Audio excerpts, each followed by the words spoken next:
DMS Retail. I'm going to be your host today. It's great that so many of you from around the world were able to join us. Also on this webinar is Mr. Matt Parmax, a senior consultant with DMS Retail. Good morning, Matt. Good morning. Okay, now this webinar is scheduled to last for approximately 45 minutes. And in that time, we're going to answer some of the questions that we've received from customers and subscribers since Retail Answers 2. We have lots of people attending. I invite you to please send your questions using the chat box. If we can, of course, we'll answer them during this webinar. If there's not time for that, then we'll follow up with you later. So please be sure to include your email address. All right, now the topics we're going to cover today are, there are 4 of them. One will be strategies. The second one will be coaching and employee evaluations. Number 3 is going to be the store management process. And number 4, some loss prevention practices. Okay, so we get started with our first topic, which is strategies. And Matt, we'll hand it over to you. Okay.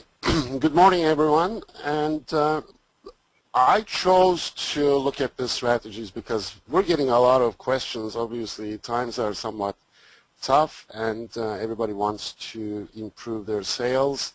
And one of the things when you're looking at your sales management, when you're looking at your increasing your revenues, you want to look at your strategy, your go-to-market strategy as a foundational approach and see if there's something there you can dig out and something that you can use. Now, generally speaking, according to Harvard professor Michael Porter, there are only 3 fundamental strategies that any business, not just retail, but any business can employ to make a difference in the marketplace. Number 1 is cost leadership, having the lowest prices in the market for your own vertical. Number 2 would be differentiation, making yourself look and act different than your competition in the same vertical. And number 3 would be focus. Sometimes we call this niche markets. So out of the 3, the most difficult strategy is the cost leadership. And the question obviously would be, why is it the most difficult way of operating an organization? Mainly because your profit margins are so thin that the system does not let you to make any serious mistakes. One big mistake and you're out of business. You don't have the cushion of fat profits to save you and get you out of the hole. So cost leadership, and when we say cost leadership, there is only one cost leader in that vertical. So we're talking about true to the promise, right? Otherwise strategy doesn't make sense. If you're not delivering on your promise, then you're not going to be successful in whatever you're doing. So when we say cost leadership, you have to maintain the lowest and lowest prices at all times, regardless of circumstance.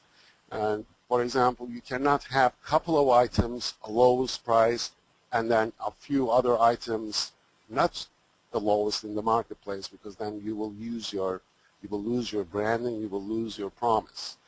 So that is why as much as everyone, especially the non-imaginative retailers, resort to discounting whenever they cannot come up with a better idea of running their businesses, cost leadership at the end is probably the most difficult type of operation, because you have to be tremendously good at what you're doing. Everything you do, you got to have operational efficiency excellence to be able to maintain your cost leadership position and benefit from that. So that's one area. The area of strategies that you can use. Another one is niche. Niche market is something that there's no competition. It's a great idea. It's a newly found vertical that nobody seems to be operating in. So you jump in there, and as long as it lasts, because as soon as you become successful, obviously you're going to attract competition immediately. Everyone is watching what the others are doing. So if they realize that there's a lot of money to be made in that niche, other companies are going to join you, and then you don't have that niche or focus strategy anymore. You're basically going to have to move to either to differentiation strategy, or you're going to get out of that business, and if you can do it, go into another niche if that's the kind of strategy you want to employ. So that brings us to differentiation. In my opinion, I don't have a solid scientific number for this, but in my opinion, probably 80 to 90% of all retailers utilize differentiation as their main go-to-market strategy. And let's look at some of these strategies within differentiation and how they work out.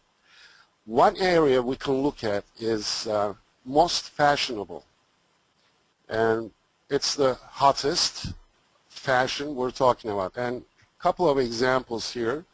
Bloomingdale's, obviously, with their huge fashion orientation, and Starbucks is the most fashionable coffee shop operation going out there. In fact, some people call Starbucks, it's not a coffee shop, but it's a 15-minute vacation. So they have done a tremendous job in terms of branding themselves as the most esoteric and sophisticated coffee place in our market. So they're enjoying that differentiation.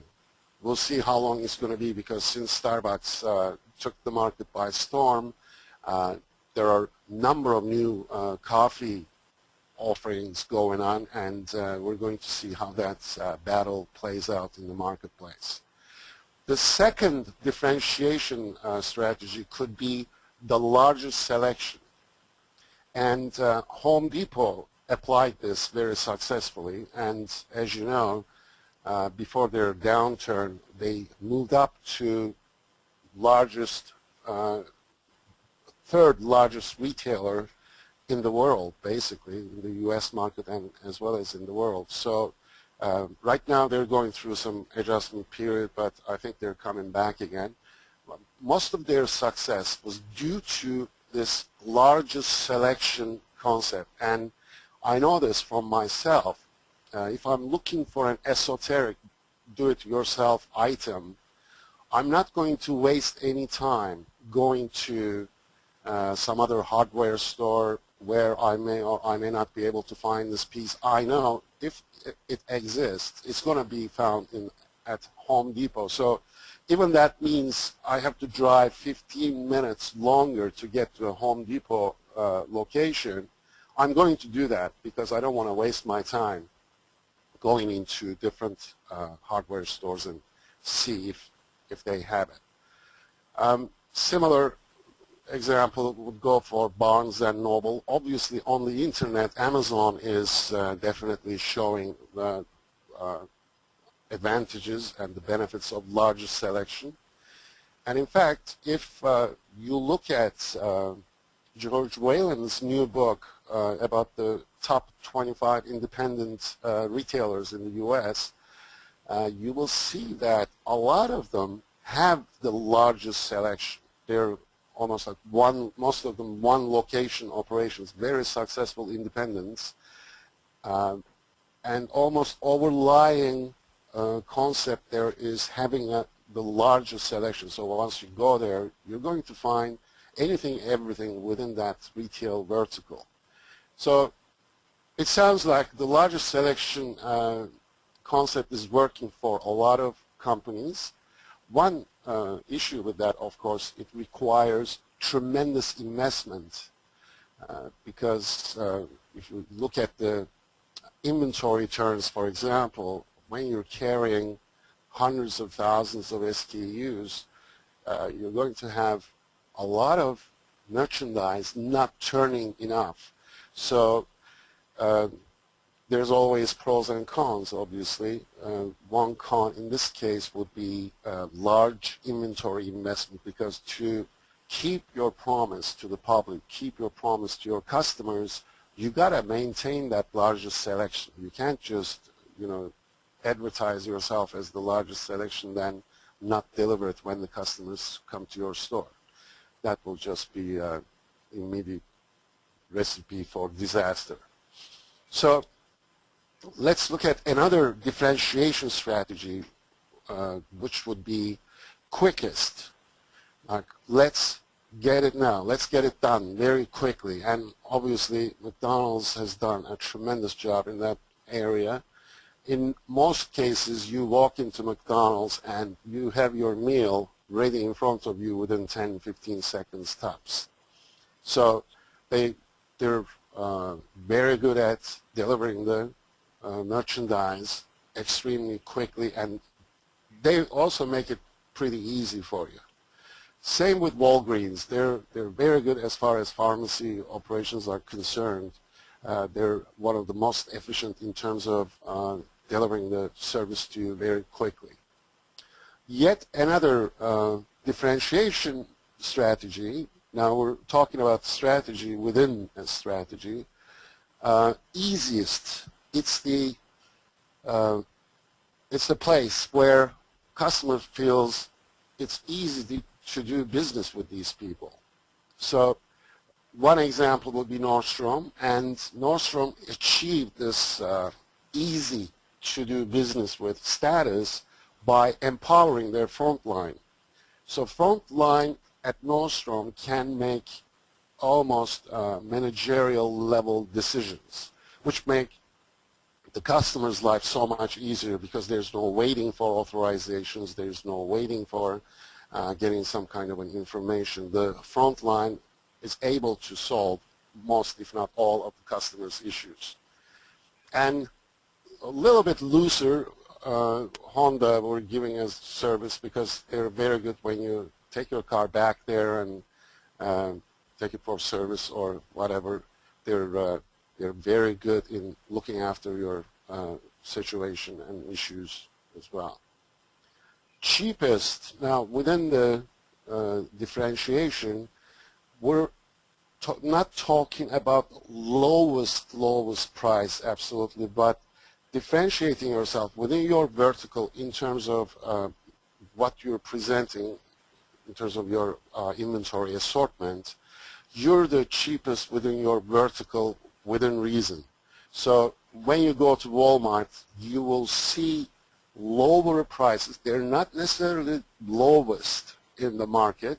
You can always find lower prices in the market compared to Walmart, but they maintain an everyday low price policy, which gives you the feeling that even if you're not getting the lowest price, you're going to get a very low price regardless.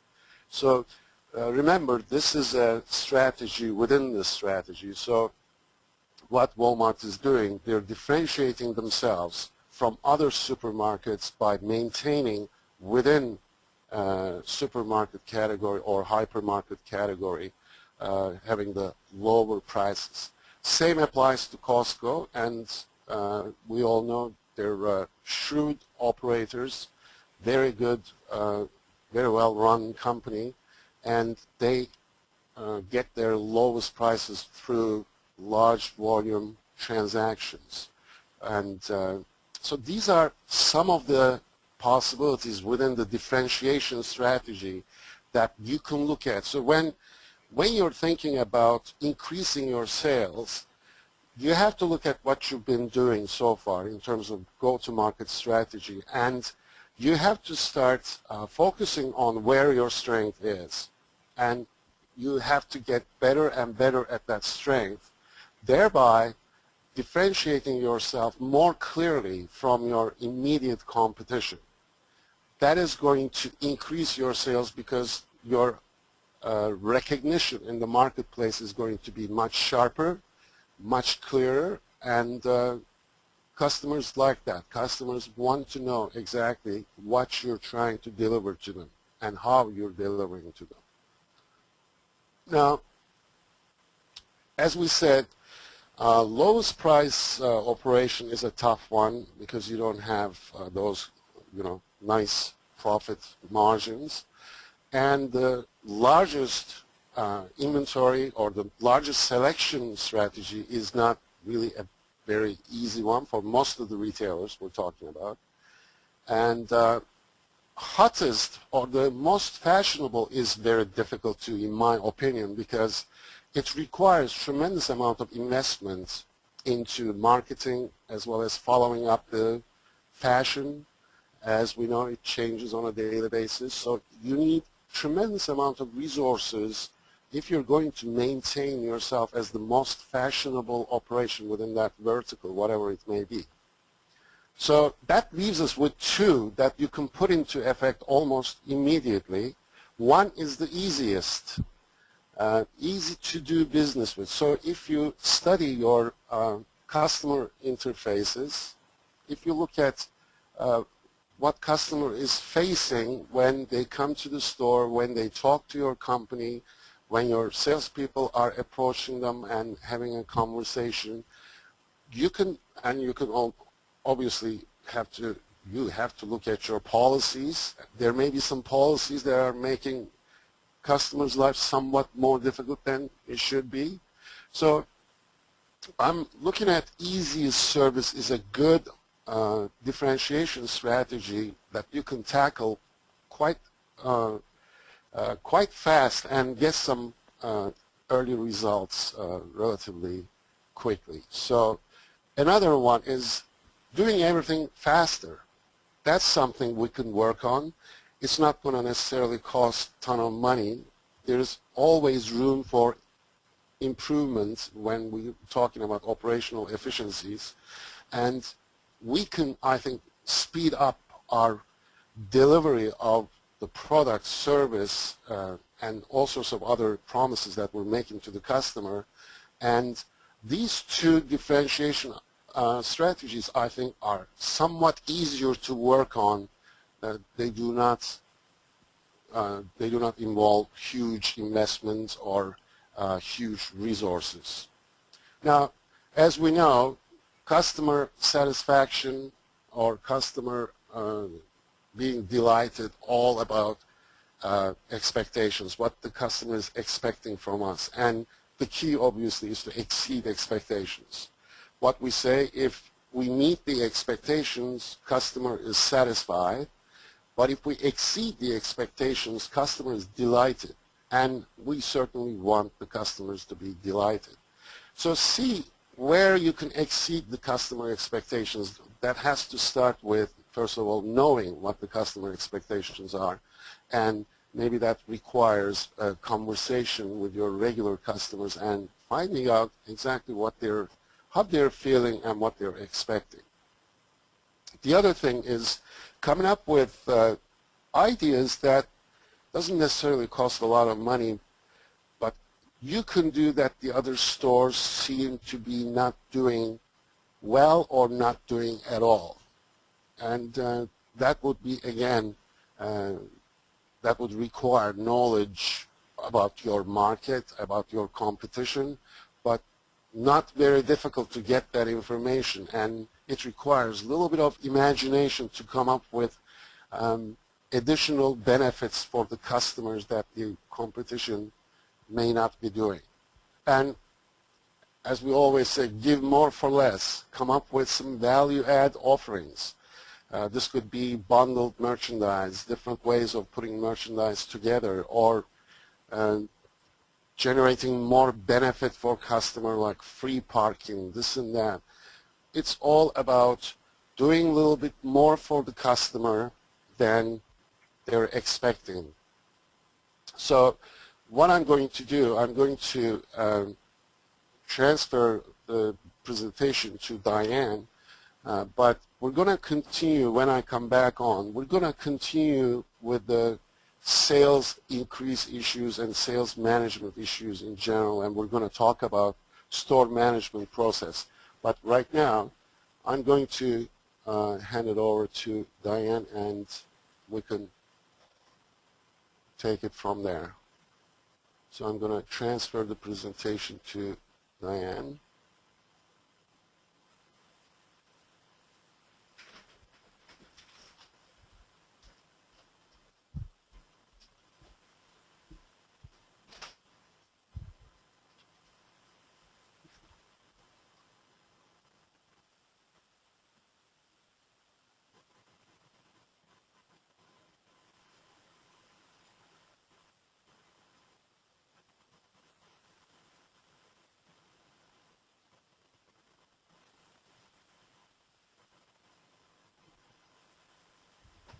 Okay, sorry about that delay, folks. A little bit of a technical thing on my end.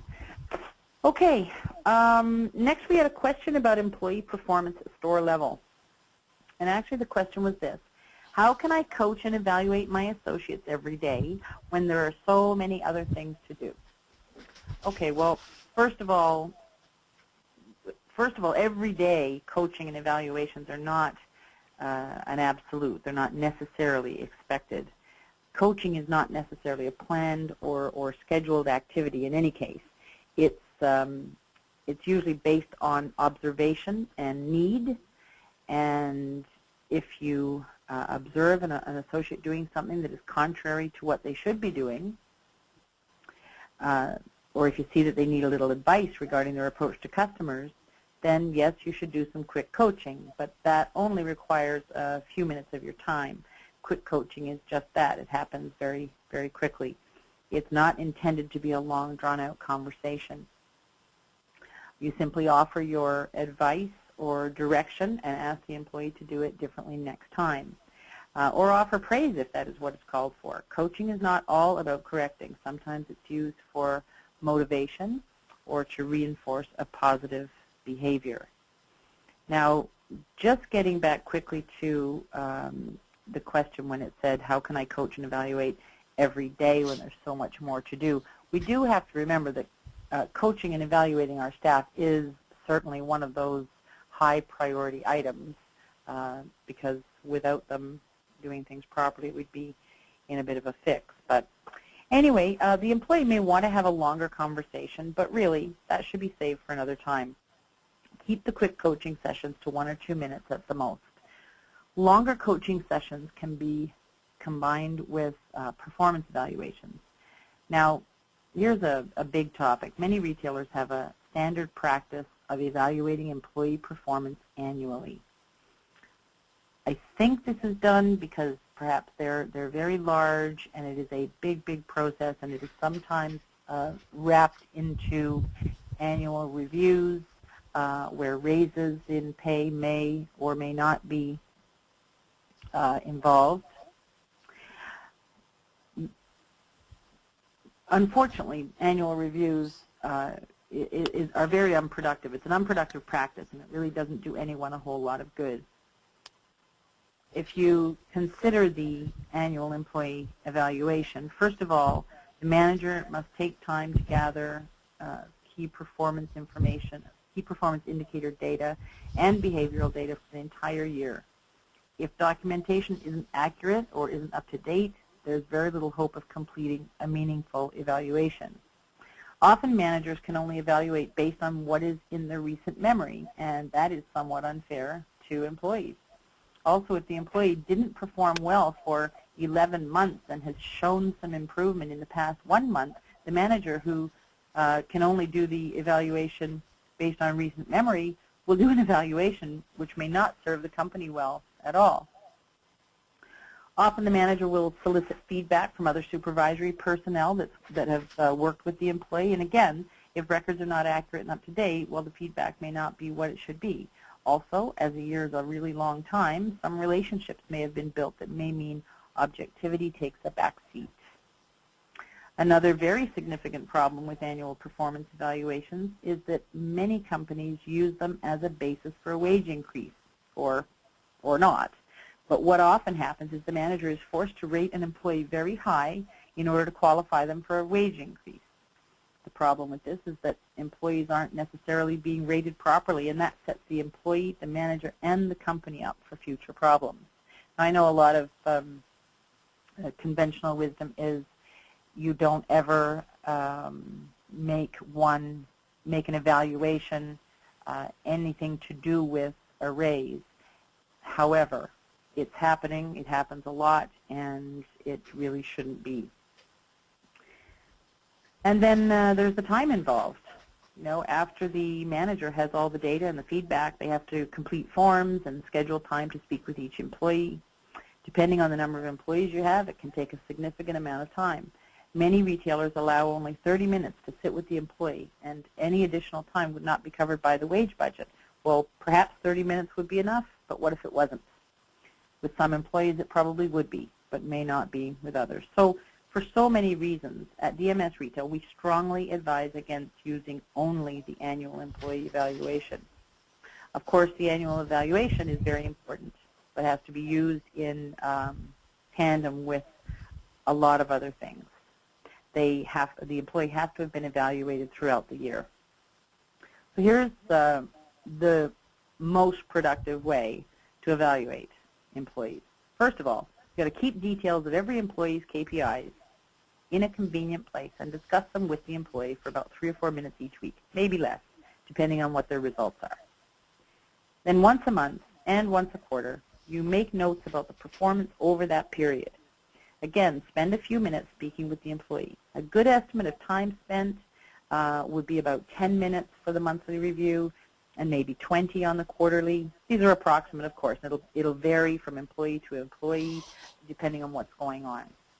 Now, with this method, when the time comes for the annual review, which again we said is very important because that's kind of the big deal, then everything is at your fingertips.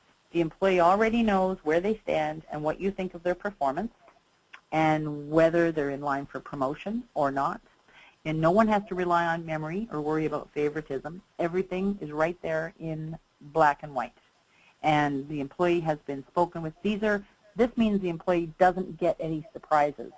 And you are not waiting for a one-year review to say, okay, I've finally had it with this employee, and you know what, it's over. We're going to have to let them go or really give them a very bad review And just honestly, our iSucceed employee evaluation system is designed for retailers who want to follow this foolproof evaluation method. And you can get it on its own, or it's included in our bundles. And sorry, had to mention that because truly that is what needs to be done. Okay, Matt, I'm ready for the store management process. Okay, let me change the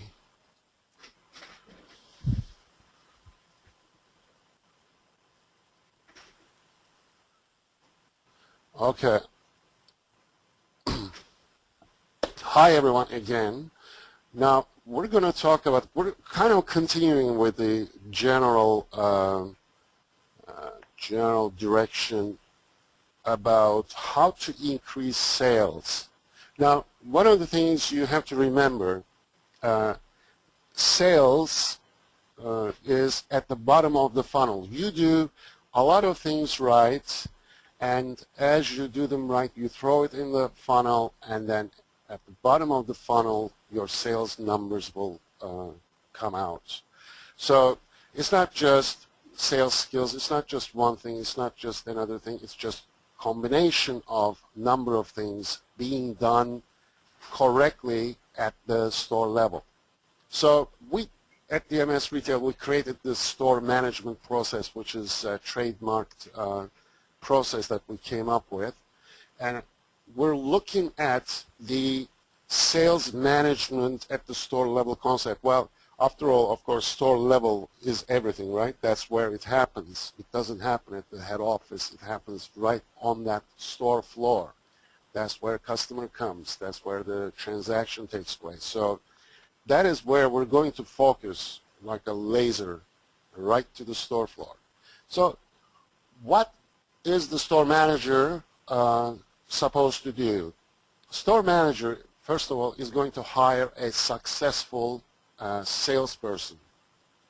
And then on the right-hand side, what you're seeing is the required actions or required skills from the store manager's point of view. And the first and foremost, the store manager has to develop a successful associate profile. Now, there are lots of profiles floating around all over the place. Different companies are using different profiles, but one thing we strongly recommend, and this is one of our intellectual properties actually, is to profile an individual that is the most successful in your environment and then clone that person.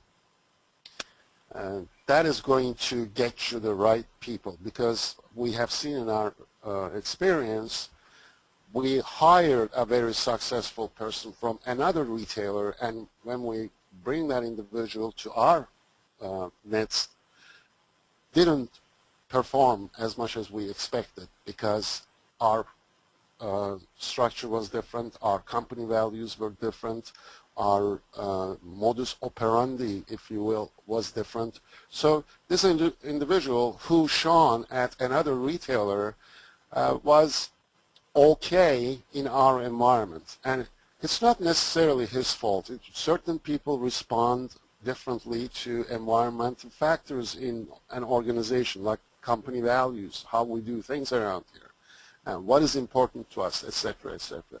So you're going to get the best bang for your buck if you hire if you create the successful associate formula out of your own environment and then find more people like them.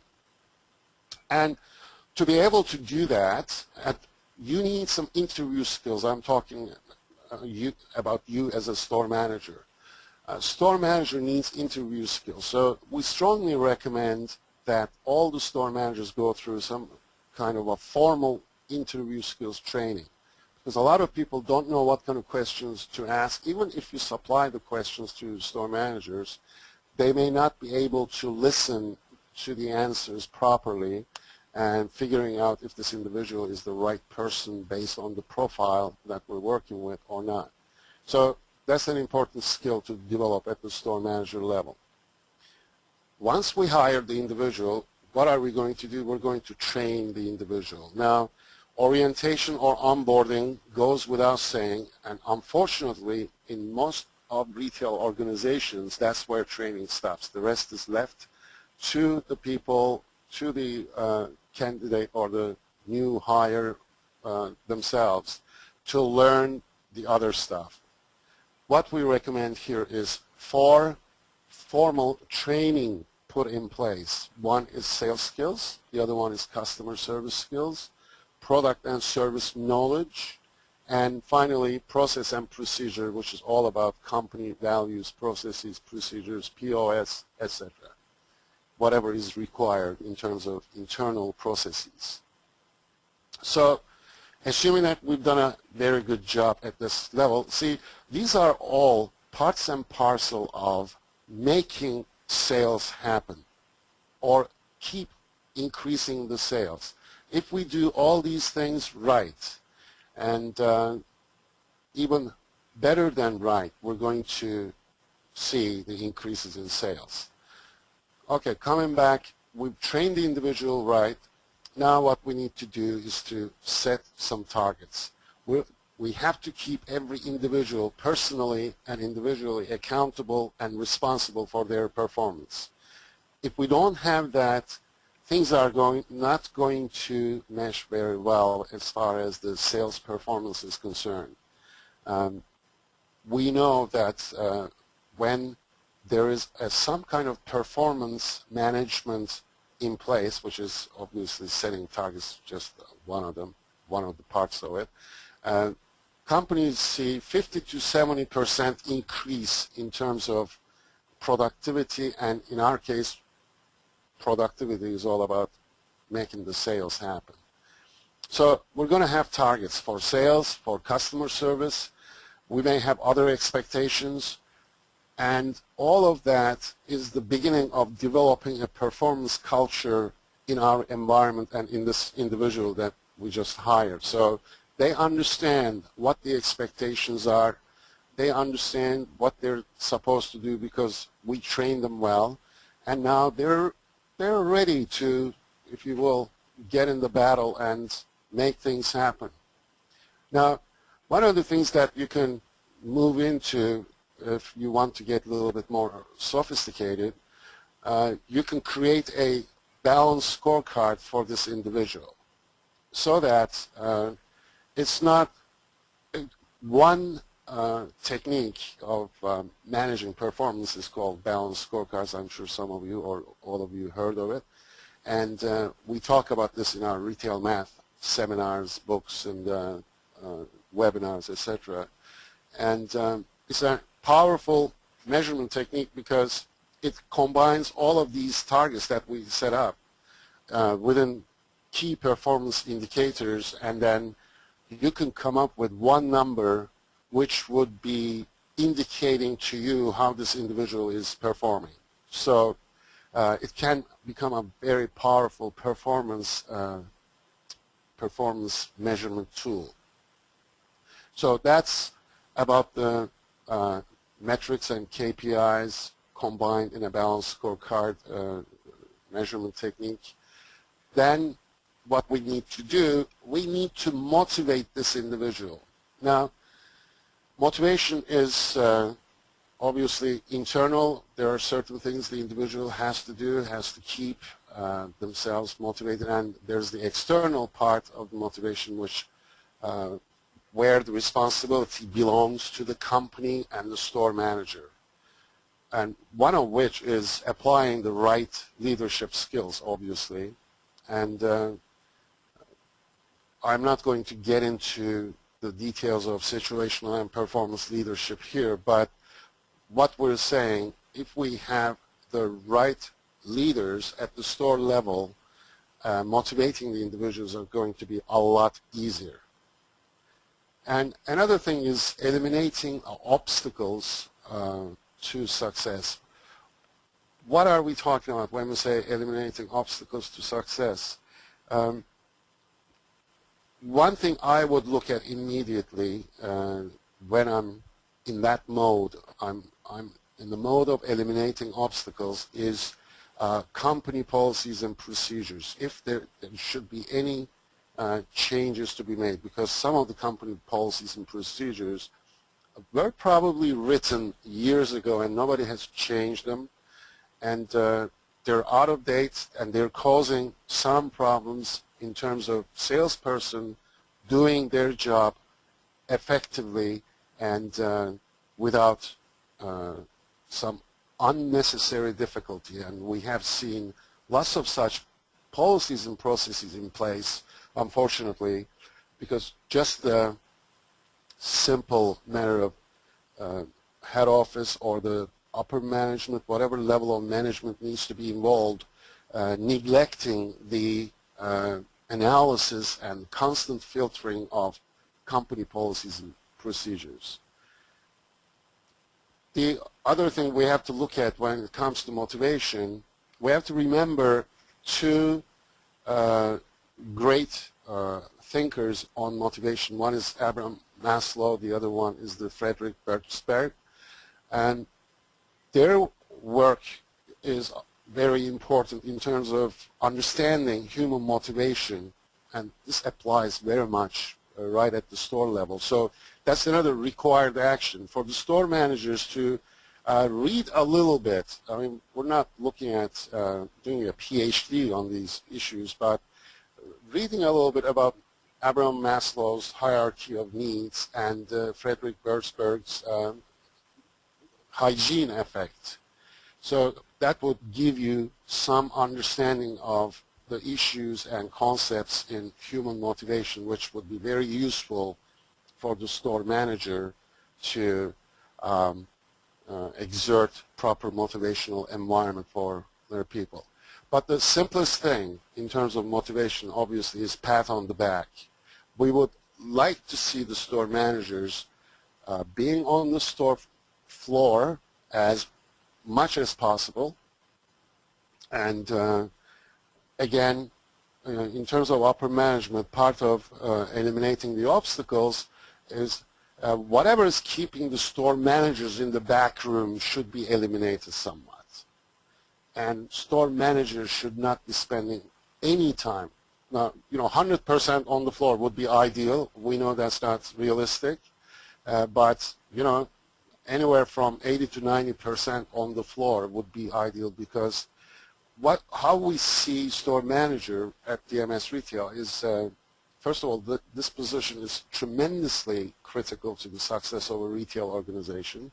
Secondly, we see them as a leader. We see them as a guide ready to help or ready to critique, whatever the case might be, which is going to improve the performance on the floor.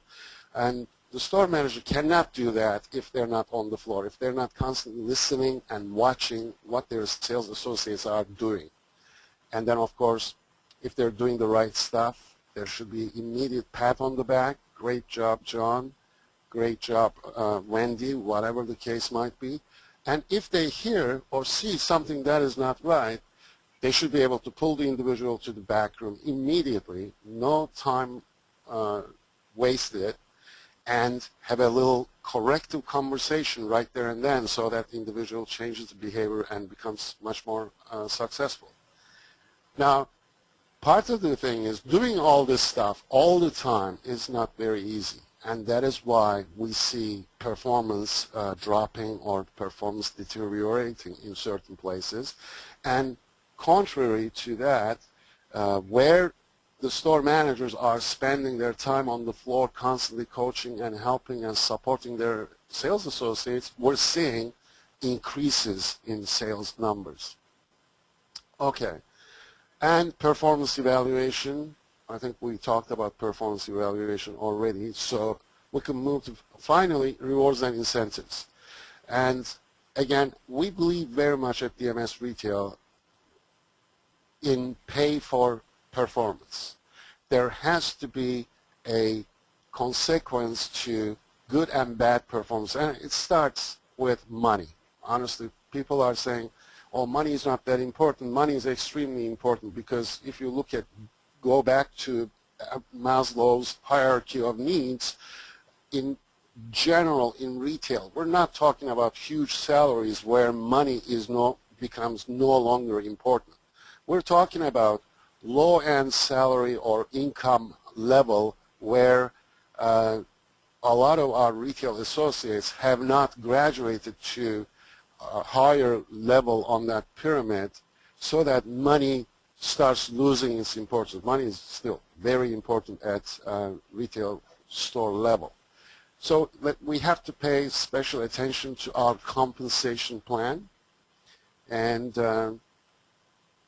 but there are also lots of non-monetary rewards that store manager has in his hands or her hands, and they could be anywhere from given priority on scheduling, which days they want to take off, giving the top salespeople the best tasks that are to be done at the store, and obviously converse to the non-performance. The worst jobs go to the non-performers, and the best jobs or tasks, let's say, go to the top performers. So there's a lot of things the store manager can do to boost performance, enhance sales, without spending any money, but utilizing the powers that he or she has properly towards generating more performance. And personal and professional growth. It's important.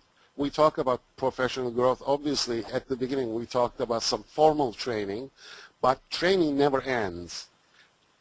You have to be always on constant training. So a store manager has to come up with the leadership in terms of recommending the parts and pieces, things, books, courses, whatever else is available for professional growth. But it shouldn't stay right there. There should be personal growth suggestions as well, because after all, we want our individuals grow as a human being to support even higher professional growth. So anyway, these are some of the things that we look at when we want to increase the sales performance. And as I said, there's a ton of things here that need to be done very correctly, and the synergy of these is huge. If we do all of these right, then we're going to see tremendous sales increases, and we have seen that already in a number of excellent companies in this business. So I'm going to leave it at that, and please feel free to send me any questions that you may have. You can use info@dmsretail.com, and we would like to continue discussing these, and there will be more Retail Answers seminars where we may want to go deeper into some of these issues and give you some more information.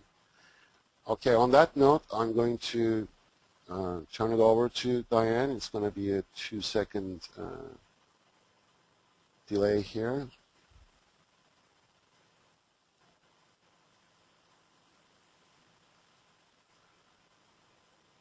Okay, Diane. Okay, hello again. We're going to talk a little bit about loss prevention practices. The question that we got was, the company I work for makes the staff personally responsible for any cash shortages and for the cost of any merchandise that goes missing. So how can I make sure that no money or merchandise is stolen? Well, that's, excuse me, that's a very wonderful goal, but the short answer is you really can't. Anytime you have money or goods in a place where they are accessible by more than one person who is in fact not the owner of the money or the goods, you are very likely going to be vulnerable to losses. Let's look first at the loss of cash. Generally, the public does not have access to the cash drawer. Of course, there is till dipping. I mean, while the till is open, some people do just jump right in there and grab some. Or there are exceptions when the criminal elements find a way to get into the cash drawer when you're not looking. Maybe they've stolen a key, or maybe someone on the outside has made keys that work for them. But proper precautions should thwart those attempts. So generally, when there are cash shortages, an employee is often suspected and often found guilty. Some retailers, like the one where this employee who asked the question works for, will take the money out of each employee's paycheck. And bear in mind, this practice is not necessarily illegal all over the world. In North America, this would certainly not be condoned or even allowed, with the possible exception of circumstances where an employee might have signed an agreement to that. And still, it would be very difficult. I don't believe it would hold water anywhere. Anyway, back to missing cash. Let's not forget that sometimes a cash shortage can be the result of a simple error, or it can be due to the finesse of a short change artist. Either way, in cases like these, the employees are really not dishonest and really can't be penalized, particularly after it's happened once and we have no proof. If one employee is responsible for this type of thing more than once and it's proven, then of course further investigation would be required, but making every employee pay for a cash shortage is unfair, and it's not a practice that DMS Retail believes would gain anything for the employer. What that leads to is a lack of motivation and generally some very unusual steps being taken, like, for instance, only allowing the manager to handle cash. That means that the manager is not out on the selling floor talking to or selling to customers or observing employee behavior. And as Matt was saying earlier, we believe in maximum exposure of the manager on the sales floor, and being at the cash desk is not where the manager needs to be. The person at the cash desk is a cashier. It's that simple.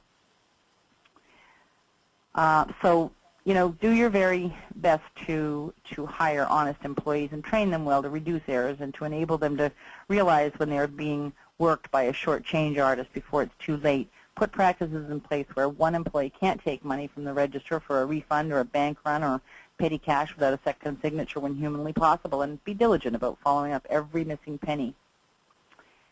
And moving on to merchandise shrinkage, well, meaning that the store inventory is lower than the books say it should be, there are different ways this can occur. Generally speaking, there are 3 causes of inventory shrinkage, and they're paperwork errors, employee or internal theft, and shoplifting. paperwork errors should be kept to a minimum due to the effect that they have on inventory, which is an asset on your balance sheet. Inventory is usually a large asset, and it is never good to see it being undervalued due to shrinkage. We need to make sure that all paperwork errors are caught and corrected in order to keep the book value of the inventory correct. That means when you notice at store level that a shipment is short or over or any number of things that have happened, a lot of retail people tend to think, oh, it's no big deal, it'll all come out in the wash. But the point is, every dollar counts when it comes to that sort of thing, because we really want that particular asset to be valued properly. So when it comes time to do a physical inventory count and the comparison is made, at least we would know that we've done our very best to limit the amount of shrinkage due to paperwork errors. So that leaves the balance of the shrinkage due to internal theft or shoplifting. Shoplifting is a career for many people. They've learned how to do it very, very well, and depending on how well trained and how well aware the store staff are, shoplifters can remove significant amounts of merchandise inventory from your store. And this is another reason to staff the sales floor properly. Thieves look for stores where they can go undetected. And many retail companies reduce hours at certain times of year because there are not a lot of sales, not a lot of customers. But let me tell you, when the thieves are looking for a place where they can get the most for the least trouble and with very little thoughts of being caught, they are looking at the stores that are understaffed. Now, as far as internal theft goes, which means that the employees are actually stealing the merchandise, well, let me say that if you think all of your employees are 100% trustworthy and that there is no way anyone's stealing from you, it's time to think again. You would be surprised at the number of managers who are in shock and total disbelief when they find out that one of their employees has stolen from their store. Of course, most of us want to trust our employees. After all, aren't we always trying to build good, honest relationships with our staff? Lack of trust can usually be seen, and it's not a great feeling, especially for the one being mistrusted. So here's the trick. You need to be acutely aware of all of the goings-on in the store, and you need to have solid, absolute rules in place when it comes to both cash and merchandise. These rules actually help to keep everyone honest. We generally don't advocate hard and fast rules in most of what you do in retail stores, but this is really one exception. With firm rules in place, you should know immediately if someone has broken them. Perhaps other employees will let you know, or perhaps it just presents itself. So I would say these best practices can be followed to try and keep that to a minimum. So you're going to train very well, put those solid rules in place, follow up regularly to make sure that you're not missing anything. There should be lots of checks and balances along the way, generally 2 people involved with very many of the things that have to do with money or inventory. And absolutely zero tolerance when internal theft of cash or merchandise is proven. Nobody gets away with it. If it is proven, I am talking about a situation where we know someone stole the money or someone stole the merchandise. As far as I believe firmly, DMS Retail believes, you prosecute and go forward. You have to be known as a company that has zero tolerance for that. And that brings us to the end of Retail Answers Part 3. Matt, are there any questions that came along? Not so far. Okay. But please go ahead and write your questions. There's a question box there where you can quickly write your questions if you have any questions regarding today's presentation.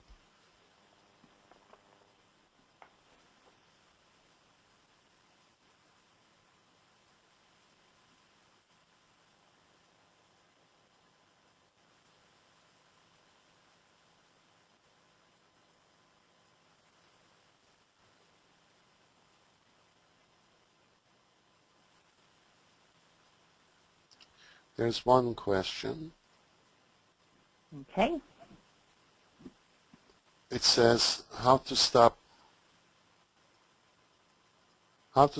shoplifters And there's another question which says, can I get a copy of this presentation? Yes, certainly. Anyone who wants a copy, please send an email to info@dmsretail.com, and we will, in return, send you the copy of these slides. The first question was how to stop shoplifters. Well, again, it goes back to training people to know what to look out for. You need enough staff on the sales floor. You need to have made sure that your store doesn't have quiet corners where people can go and load up bags to leave the store with. You need to have absolutely wonderful customer service. If you suspect a shoplifter, you've got to be all over that person, offering to be with them pretty much all of the way. I mean, really, first-class selling skills are the best way to deter a shoplifter because they don't want your attention. A normal person would, but a shoplifter would not. Now, you may, if it's possible, perhaps you're saying, how do you stop them? Meaning, how do you stop them once you know they've got the merchandise? If that was any part of your question at all, you don't, because almost every company will tell you that your safety is first. Merchandise can leave the store. So you don't want to be wrestling any shoplifters to the ground. You don't want to be making any accusations inside your lease line, because then you are not only opening yourself up for a kind of possibly a physical fight with the shoplifter, but you are also open for a lawsuit if you are accusing them incorrectly. And the person it gets really upset and goes to a lawyer and says, they told me I was stealing while I was in their store, and I wasn't stealing. You see, it's that eye contact thing. If you lose eye contact with the merchandise that went into the person's bag where it was concealed, if you lose eye contact for just a second, she could have, or he could have taken the merchandise out, dropped it, knowing that they were being watched, and were on the way out the store. If you approach them, that's a real problem. Don't do that. Does that answer the question? I hope that answers the question. Otherwise, you can certainly write us another question. Yes, and there are no other questions. Okay. On that note, have a great day, everybody, and see you on the next webinar. Thank you. Bye, everyone.